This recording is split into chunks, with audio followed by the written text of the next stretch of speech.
Wow. Q. So, we were out there in the middle of the boonies, right? What's a boonie? Is out in the middle of nowhere. And we decided to street race. And at the time, I drove an E92 M3. So all you car guys out there, you know what that is.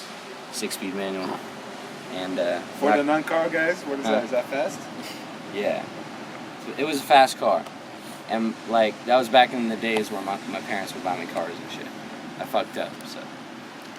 Anyway, we were street racing, and it was me and a C55 AMG, so like kind of older, pretty torquey, automatic transmission. Mine was a 6-speed. But we were racing, and we were doing rolling start races at 30 miles an hour in second gear. So we ran it, and I won the first race by 1 car length, and then we flipped it around. And keep in mind, this is like a 2-lane road out in the middle of nowhere in like Sacramento. And then we turn around and we do one more race. And he kept up with me, but I beat him right at the end. Same roll at second gear, 30 miles an hour. Or it might have been third gear. Anyway, it was years ago.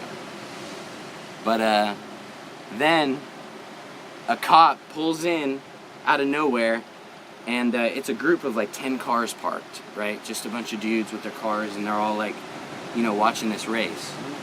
And the cop pulls on, okay, imagine that side's the one side of the street.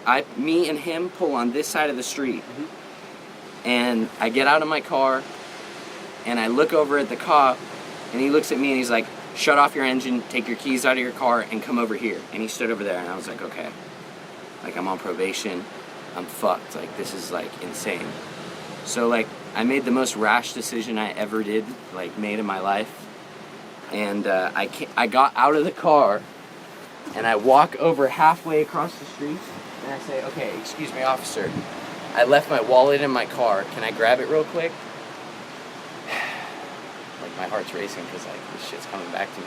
And I walk right back to my car, and it was a push start, so I didn't need to hit the ignition.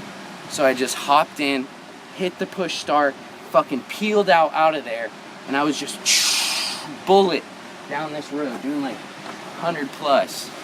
And I somehow I actually nicked my car on the side of a fence because I braked, and I fucked it up a little bit. But anyway, I somehow made it into like the back alley of a Walmart, got out of my car, and I was like, oh my fucking God, like there's gonna be helicopters up any second. I'm like 20 miles from home, what the fuck am I gonna do?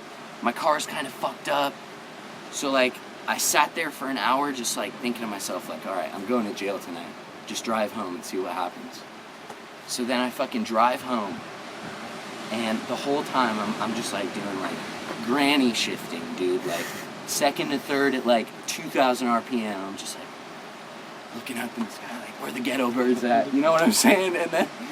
And then I got home, put the car in the garage, like ran upstairs into my room, and I just like sat back and I was like, fuck. And then the next day, my homie called me, and he's like, dude, like you fucking got away. The Mercedes you drove, he left right after you.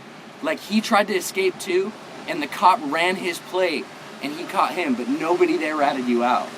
And I came back 2 hours later after I got home, and I took my mom's Corolla and I picked up my friends. It was like, dude. It was the most insane night of my life. Fuck me dead, huh? But how did they not? How did the cops? Because usually when they stop you, they run their plates, right? Bro, this was in the middle of nowhere, and this sheriff, it was one sheriff. Okay. So I thought to myself, you know what? I'm gonna gamble this. Yeah, but I was a reckless ass kid. But usually when they stop you, they already have your plate number. Like they already have like. But here's the thing: I was across the street. Okay. My car was parked on the other side, and he was talking to.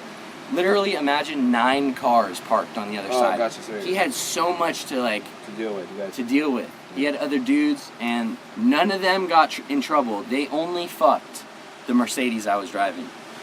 So I was racing, I should say. That's it. Wow. So moral of the story: don't buy a Mercedes. Nah, dude. Moral of the story is. Moral of the story is. Don't be a reckless ass kid. is You know what I'm saying? you only live once. And if your parents spoil you, fucking appreciate that shit. But can you say it without the like censor it, like make it Nickelodeon kind of thing, make it kind of a Disney Channel kind of advice, you know? The moral of the story is, if your parents are good to you, appreciate it. That's so funny. Yeah. You're right. You didn't have to.